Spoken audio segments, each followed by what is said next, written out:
Hello, my name is Michael Garrick, and this is PoppinCulture Movie Reviews. My guest today is comedian Matt Addy, very hilarious comedian. You can see him all through South Carolina and North Carolina. Make sure you check him out. The movie that we'll be reviewing is Borat 2, called Borat the Subsequency Film. Probably butchered that name, but Borat number 2. It's on Amazon Prime. This will be a 100% spoiler review. But before we spoil the movie, Matt, do you believe they should watch it? I definitely do. Yes, I agree with Matt. I definitely believe you guys should watch it. It's a funny film.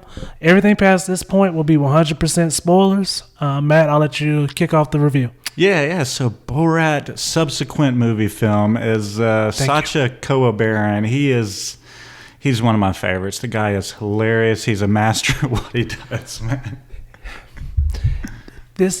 Would you agree with me if you say this film shouldn't work?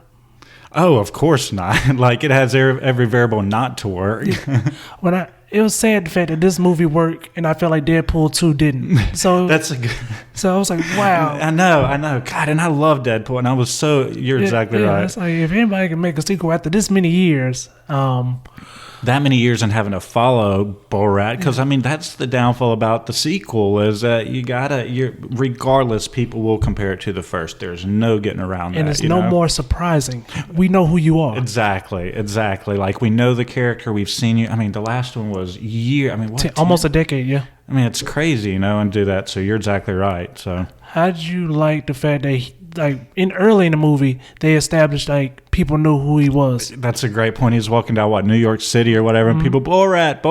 It was great. I thought it was hilarious, and it just shows how even 10 years later, it sounds kind of weird saying this, just the impact he made, as a comic or movie actor, everything, So yeah. He's a great actor too. Like I've seen him in his serious roles, and you're just like, man, how did you get this much talent? When the movie started off, how did you like the beginning? I thought it was interesting. They basically kind of, I guess, reflected on the past Borat and all that, and in a city. I think it was a good beginning. They had a lot to live up to, so I know that they had to throw a different spin in there, which is what they did by having his daughter in the movie with him, which I thought was awesome. Not his real daughter, but no. No. But I thought they did a great job with it. Yes, I like the fact that they didn't spend forever on it. I thought that was very smart to be like, look, we got 10 minutes to tell. Now let's get them to what they really get want. Right into it. Exactly. Yeah, you would hate for them to sit, for a half hour, for the setup. And it was 10 minutes and bam, they were right coming to America and getting it started. Yes. How did the actress that played his daughter? How do you think she did? Oh, she's insanely good. To have to be beside Sacha Baron, and she done phenomenal. I think she is amazing. Yes, it was just like my opinion. I forgot his name just that quick, but in the first movie, the chubby fellow. I can't remember his name. There was a sidekick as well. Yeah, and I felt like they were both on the same level. Like, she brought the movie even more humor, in my opinion. Definitely. She definitely wasn't just why is she in the movie? Like, she was hilarious. She's actually older, but I guess with whatever makeup they did, they made her look young. But she's actually an adult woman. Yeah. So. She looks insanely young, especially when she's in the cage, all dirty and all that, which is so awkward. Yes. It is just so weird, and it's so against, it's so bad, but it's funny, and because she's not young, we know she's an adult, but she does just a phenomenal job, and like you said, really adds to the movie and is an additional character to be like, why is this person that's kind of trying to make something work? There's no chemistry. They had great chemistry. Yes. They did awesome. Yes. Those jokes, it's just nobody else gets away with those jokes. Nobody else. But when Sasha does it, it's just you just can't do anything but laugh. Yeah, the stuff that he pulls off, it almost make you cringe. And obviously the setups with some of the people in the movie and some of the situations they're in, but then when they're at the ball dance and they're doing the dance, and nobody can get away with that. That is But it's hilarious. Yes. It's hilarious. It's just like, and it's so well disguised because I was reading some of the movie is like real reaction and some of our skit. Sure. But like sometimes it's hard to tell which one's which. Like that's a great point too. I'm one of those guys too that I'm like, all right, what in here is made up? What's real? And a lot of it was real. Yeah. Some of it they kind of set the people up in this situation and all that, for whatever reason. But a lot of it is real. Yeah. Like that one where he asked the guy at the ball, and he says, I think he says, how much would you pay for her? He said 500 or something, and then his daughter's like, you sick son, whatever. Like it exposes people, People try to expose themselves, and they. So I guess you're right. They more or less expose themselves in reality. I'm talking about the ending. Oh. Yes. Yeah. Yes. So it's definitely worth seeing. A good movie. Yes. How do you feel about the pacing? I feel like it was good. It could get a little. I think it got a little slow in between sometimes, but overall, I think it was pretty good. It was pretty good. What about you? What do you think about it?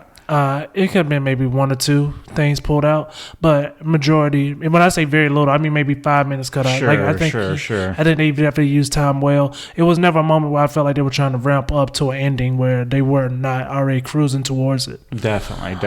How do you feel about the soundtrack? Gosh, I don't even recall. I don't even recall the soundtrack. I feel terrible now. I don't even recall the soundtrack. No, like I said, it wasn't much like poppy music. It was more of just the music from whatever that fictional country is. Oh, so kind of the Kanzaki stand. I think they did a good job blending the music with the theme of the movie and really trying to sell that. I think they did a good job of that. So I do recall the music now. So, not getting political, but this movie, do you feel like it goes too hard on their political stance, or do you feel like it was just the middle? Unfortunately, anytime you show a movie or any kind of documentary, there's going to be parts cut out. So I don't think that we get the full story on any of those situations, 100% full story. But equally, there's a lot of stuff in those situations that it doesn't look good, But I think, and so like one, for example, is whenever he's at the concert thing, and that's when he's up there and he's getting them to repeat all this stuff. That was a bad situation. But there were some parts cut out, but overall it was not good. So I think he does a pretty good job of exposing kind of what sits beneath, but I think he pokes at it a little bit, but that's just what he does, Yeah. So when you said poke, do you remember the part of the movie where like I think he was at a Trump he's at a Trump rally and they just had to escort him out? Like they had to escort him out in the back of an ambulance. Is that the one? There's one, he was in the back of an ambulance and they had to escort him out with protection because people were going crazy, man. Those are not sane people for a lot of part. The people that are going crazy like that, and I'm not saying that's all of them or anything, but just there are people in every demographic and group that are way beyond. Yeah. I was surprised to find out that he did shoot a good bit of this movie in South Carolina. Yeah. Same with the first one that was shot in South Carolina, which is super funny. It wasn't good for us because in the first one they had those dudes from USC, which were idiots. But it was funny to see them in South Carolina. But yeah, I think that's super, super funny. And I have no idea. Well, I say I have no idea why, but then I think about the theme of the second one, and now I do. Yeah. But, so it makes sense. Yes. In your opinion, I forgot how much Amazon paid for it, but I think this was a fine example of going straight to. Not saying we don't need theaters. Of course, we love movie theaters, but there's a time where it may happen that we don't actually need it. We buy expensive TVs for a reason, or not too expensive, but Black Friday, these TVs sell for a reason. Sure. Do you think this movie was is one of the things that are showing that theaters could close sooner than later? Man, that's a great question. Possibly, I think that we would hate to lose as American society, or just in general, we would hate to lose movie theaters. I think we all enjoy it, but equally, there's not a great stigma. I mean, we know ticket prices are expensive. We know food is expensive. Oh, don't get me wrong. I don't miss paying $10 for popcorn. I ain't gonna lie. I don't miss that at all. Right, which does support the venue, but still, not to get too crazy, but, prices are going up, wages aren't going up. So do we get to a point in society, kind of like cable television, where, like, we just can't afford this anymore, So possibly, and I think it was a really interesting move. Now, of course, with COVID and the timing, it made sense to go straight to Amazon, but it's a great question, and I think we're going to see more of it. I think we are. I mean, if Amazon continues to grow, they might have the pocket to start paying what some of these guys can pay, you know, for the rights to some of this stuff. So, and they own movie theaters, but I think they're selling all theirs. Who's that? Amazon owns a couple movie theaters. Really? Real life movie theaters. Yeah, but I believe they're starting to sell now. So I think that the movie theater industry is going to struggle for a while, especially trying to come out of the pandemic. I've heard of them trying to rent them out now for like private events for like $100. You can rent like a little theater room or whatever, which is interesting. You could do stand-up comedy. Yeah, that's what I was thinking. Yeah, that's what a lot of people have talked about. If you can bring in a PA system and do it, people have considered it, but the movie theater industry is going to go through some big changes. I don't know if they'll survive. That's definitely something to keep in mind. We might actually do shows out there. Yeah, you're that's right. Such a depressing thing, like movie theaters closing down. I don't see the entire concept, but how many people would have said the same thing about Blockbuster?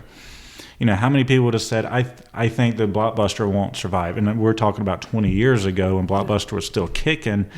Blockbuster's done. Movie theaters might be done one day. Yeah, but you know the story. They did that to themselves. Yeah, of course. Yeah, they didn't transition. They could have bought Netflix for like dirt cheap, and they were just like, no. They screwed up a lot with the whole. I don't know if you ever remember the whole late fee thing, to where they had to refund. They got in class action lawsuit about all those late fees. Oh, that was it then. Yeah, so they got in class action lawsuits because they were charging those late fees, and somehow the court ruled that this is, whatever, and they had to return. I don't know the specifics of it, but it was like a whole thing. So just Blockbuster was like, $3 a day, and you'd end up owing like 50, something like they that. They did it to themselves on that one there. Yeah. But that's interesting about acquiring Netflix. That is definitely a shot in the foot. Yeah, they just did that to themselves. But to get back to the movie Borat, sorry guys. And this is my weakness. I am a sucker for a great ending. A movie can be horrible, but if they can make a great ending that I didn't see coming, I'll be like, you know what? I'll give it 2 more points. How'd you feel about the ending? I thought it was okay. I thought it was good. I don't know how solid they can end a Borat movie, but I thought it was decent. What did you feel about it? I thought it was amazing. Did you? I was like, who started this? Who in the room was like, right? Hey guys, did we you know what we can tie back to? Let's just shoot him with something. And that's a good point. It is a huge twist. Yes. It is a huge twist because you see it. You don't know why it's there. You have no idea why they're giving him a shot. Maybe just because he has to get on a plane and fly, to another. But it never hits you like this is going to make a point in the future movie, in the end of the movie, and you're just like, God damn, son. I actually forgot about that until now. The whole COVID thing, that is actually really funny, and that's true. That was a good switch. I like that. I did like that. Yes. 1 through 10, what would you give this movie? I would probably give it a 7.5, 8. Okay, I'll give it an 8. I agree with you. It was definitely, like I said, they could have cut maybe a few parts out. The jokes, in my opinion, landed. I think it was maybe four jokes that kind of didn't, but or they went on too long. But majority of stuff, I truly enjoyed. Yeah. Do you believe that this movie becomes a part of pop culture? Probably not this one. I think the original Borat for sure. But this one probably will just unfortunately be one that trails behind what's known as the first one, which is really the what set the standard in pop culture. For Borat the character. Yeah, sure. It helped him become more famous, I guess, in America. Yeah, for sure. Definitely. Well, man, thank you for coming on to the movie review. Is there anything you'd like to say to your fans? Nah, thanks for having me. Follow me on Instagram, Facebook, Matt Addy Comedy, and go to my website, mattaddycomedy.com. Oh, cool, man. Anytime you want to come back, let me know. Okay? Thanks for having me, man. All right, man. Thank you again for coming on, and you guys have an amazing day.